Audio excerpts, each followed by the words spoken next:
with business growth and social harmony. Emphasizing on the vision of Maldives as an Islamic finance hub in the region, President Solih stated the capital market needs to be developed as a means for the government and private companies to finance the development of the growing sectors of Islamic banking and Islamic finance. He said the development of the capital market is crucial for the growth of the financial industry and the economy as a whole.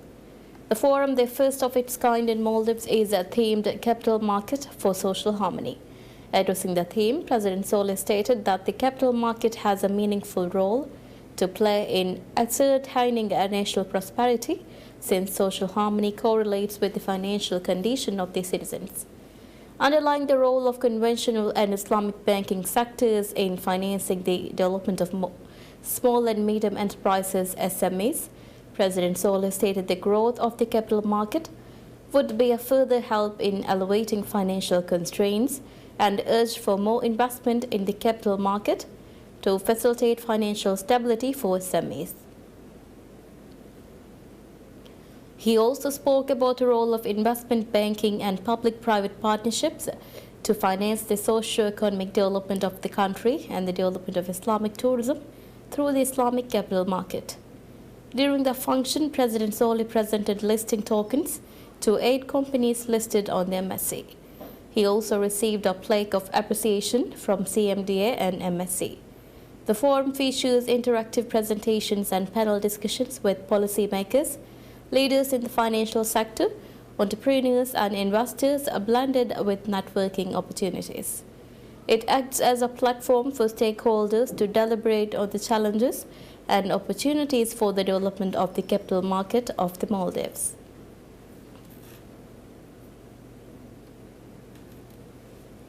Parliamentary Committee on Economic Affairs completely reviewing the nomination submitted by President Ibrahim Mohamed Solih to be appointed for the vacant position in the Board of Directors of Maldives Inland Revenue Authority, MIRA. President Solih nominated Makhtoom Salim and Ismail Sajid to be appointed for the vacant position in the Board of Directors of MIRA. The nominations have now been forwarded for voting, following the approval from the committee after an interview. Only one of the nominations will be passed to be appointed to the Board of Directors of MIRA. The President recently ratified the second amendment to the Tax Administration Act. The amendment, ratified on September 12, reconstituted the composition of the governing board of MIRA. According to the amendment, the President must appoint 5 of the 7-member board, including the Commissioner General of Taxation.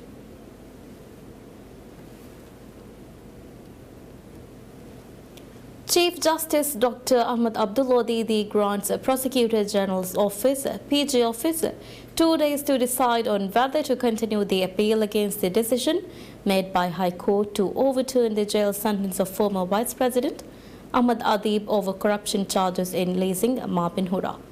The state prosecutor said during the hearing at a Supreme Court on Wednesday that PG Office does not want to continue the appeal presently, given that Adib has signed an agreement with the state to cooperate regarding in return of more lenient court proceeding. The agreement states the appeal was not to be continued should Adib admits to accused crimes at the court, and the appeal is only to be continued if Adib denies charges against him. However, Chief Justice Ahmad Abdullah Didi reacted angrily to the statement of the public prosecutor, saying cases submitted to the Supreme Court cannot be kept pending without proceedings. He further said the PG Office must make a decision to continue or remove the appeal and granted 2 days to make the decision. Adib was found guilty of embezzling $5 million owed to the state as the acquisition cost of Marbin Hura, which resulted in an 8-year jail sentence. The High Court dismissed the jail sentence issued by the Criminal Court and ordered a retrial. However, the Criminal Court decided to forward the case back to PG Office for further investigations. Adib has been under custody until the investigations are over.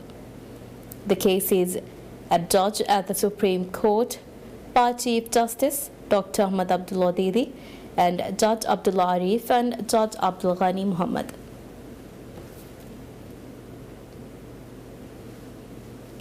Judicial Service Commission JSC begins investigating disciplinary cases against the Chief Judge at High Court Shuja Usman and Judge at High Court Hussein Shahid. JSC also revealed investigations are underway on cases filed against the Chief Magistrate at Huldufar Magistrate Court Ali Mustafa. JSC has now formed a committee to investigate the cases against the judges. Furthermore, investigations are currently underway on cases filed against judges at Supreme Court, including Chief Justice Dr. Ahmad Abdullah Didi. Meanwhile, the committee formed to investigate the disciplinary case filed against the Supreme Court Judge Adam Muhammad has dismissed his legal counsel, former Vice President Dr. Muhammad Jamil Ahmad. The committee believes the appointment of Jamil as a legal counsel is not acceptable, as it conflicts the interest of both the defendant and his legal counsel, even though Judge Adam Muhammad has now withdrawn himself from the case. The committee believes the appointment of Jamil was a deliberate act and a case of disciplinary issue, which would be separately investigated. The committee has asked Judge Adam Muhammad to appoint a lawyer and attend a session on November 4th.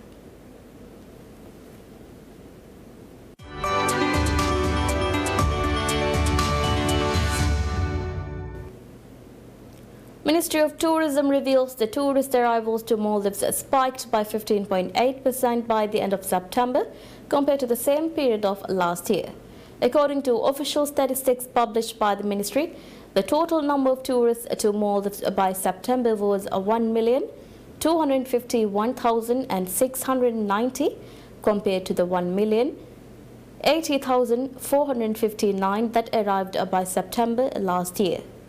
The arrivals in September also increased by 9.3%, with 117,619 tourists arriving in Maldives, while the number of arrivals in 2018 was 107,620.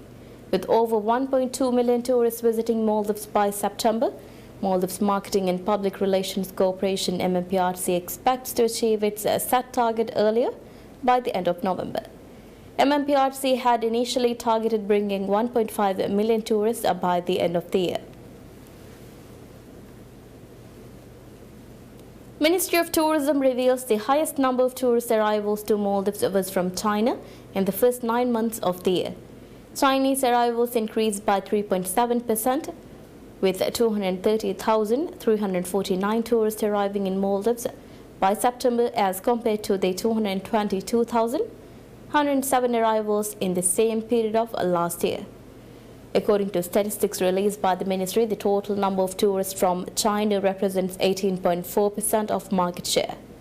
Indian holidaymakers have become the second largest market for Maldives' tourism industry, with some 115,507 arriving in Maldives, which is a staggering 105.1% increase compared to Indian tourist arrivals in Maldives the previous year.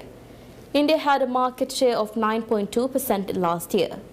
The third largest market of tourists was Italy, with 97,375 Italian tourists arriving in Maldives in the first 9 months, which represents 7.8% of the total visitors to Maldives this year. Italian tourists also increased by 31.7% this year compared to the same period last year. Maldives has seen the largest arrivals from European continent, with 594,657 tourists visiting Maldives by September this year. The number represents 48% of the total arrivals to Maldives. Asian continent represents 43% of the market, with 535,026 tourists visiting Maldives. Meanwhile, 61,113 tourists arrived in Maldives from the Americas, which is 5% of the market.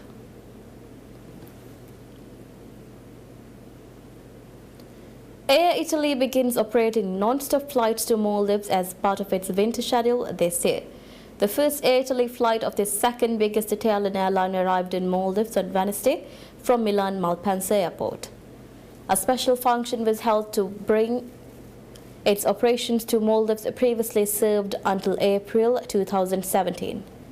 Managing Director of Maldives Airports Company Limited MACL, Musa Soleh, Italian Honorary Consul to Maldives, Georgia Marazi, and senior officials from Maldives Immigration and Maldives Customs participated in the function to resume operations. Speaking at the function, Musa Sol said he expected an increase of tourists from Italy, as the number of airlines operating to Maldives from Italy will increase to 3 with the addition of Air Italy.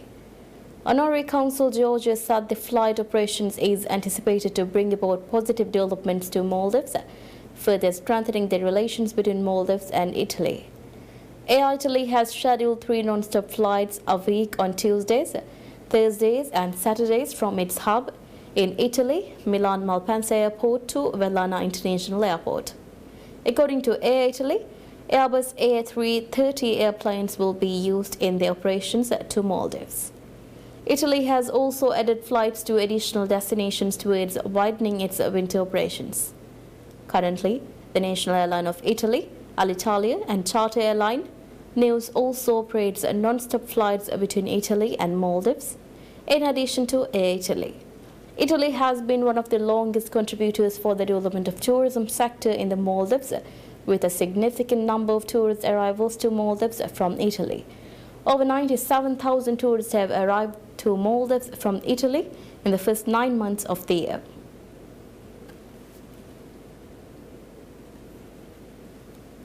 Manta Air brings their 3rd aircraft record for its seaplane operations. The airline contributing to domestic transportation of Maldives also brought 2 more seaplanes earlier this month. Meanwhile, the airline revealed its 4th seaplane will arrive to Maldives on November 3rd. Manta Air stated its seaplane fleet will comprise of total 10 aircrafts. According to Manta Air, the airline is gearing up to launch its seaplane operations next month. Manta Air revealed initially the service will be commenced to resorts nearby the sectors, which the airline already flies to, adding final preparations are now underway. Furthermore, the airline expressed hope to launch fixed schedule advance bookings for those who seek the service in the near future. Manta Air officially launched last February, is the 3rd domestic carrier of Maldives. The airline currently operates to Daravandu, Ba Atoll and Kudahuadu, Dalu Atoll.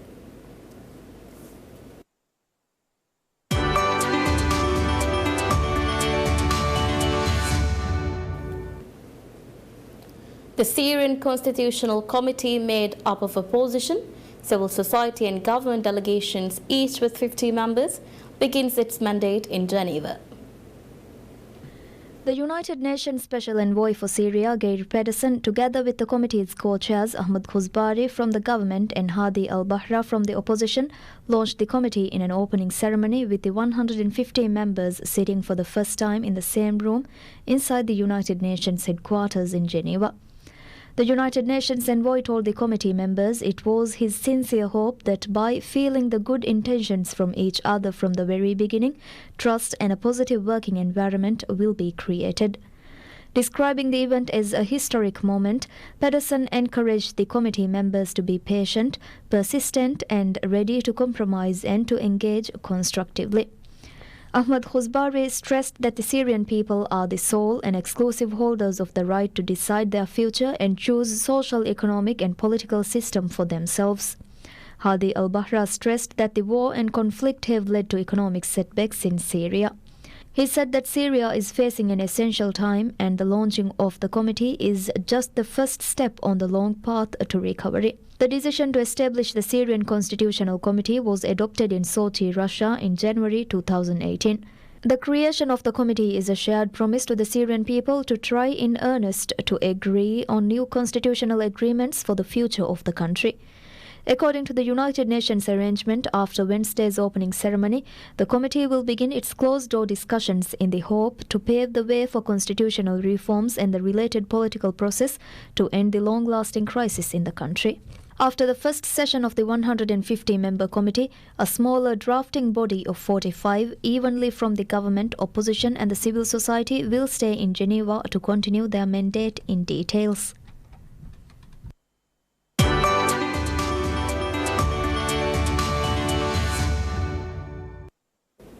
The International Olympic Committee IOC says it wants Tokyo to understand the reasons why it is switching the 2020 Games marathon to the northern city of Sapporo, a decision that has infuriated the capital's governor Yuriko Koike. The International Olympic Committee IOC announced a plan earlier this month to move the marathon and race walking events to the northern island of Hokkaido due to concerns about heat in Tokyo next summer, after they saw World Championships in Doha where the heat and humidity forced many athletes to drop out of the race despite the marathon being held at midnight. IOC's Coordination Commission Chief for the Tokyo Games, John Cortez, said at the start of a regular Coordination Commission meeting that he did not want to leave at the end of the week without gaining the people of Tokyo's understanding about the move. So far as progressing the action decision of the IOC Executive Board, what I am, and I think it's no surprise, what I am proposing is that we organise a four-party working group on November the 1st, as we did in 2017, between a representative of the national government, between the TMG, between Tokyo 2020 and the IOC. And I see us very much as using that political working group to set the framework, as how we implement these changes in a way that is acceptable to everyone. So I hope that that's acceptable and look forward to that meeting on Friday. Speaking at the same Coordination Committee meeting, Governor Yuriko Koike repeated her stance that the racers should remain in Tokyo. Tokyo temperatures in July and August, when the city will host the Games, regularly exceed 30 degrees Celsius, with the high humidity adding to the discomfort. Next year's Games are set to run from July 24th to August 9th, with the marathon to be held on the final day.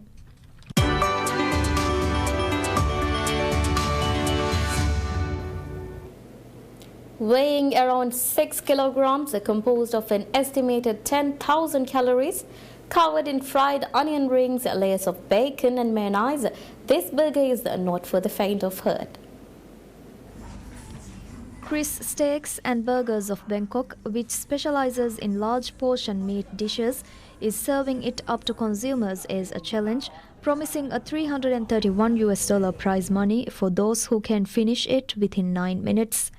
Restaurant owner Komdesh Kongsuan claims it's the biggest burger in Thailand and makes the effort to warn customers not to choke on it amid the time-constrained eating frenzy. Officially called the 6 kg burger, the beef version is available for $82.75 with other types sold for $115.86. With that, we conclude the news for this hour. Thank you for being with us. Have a great day ahead. Goodbye.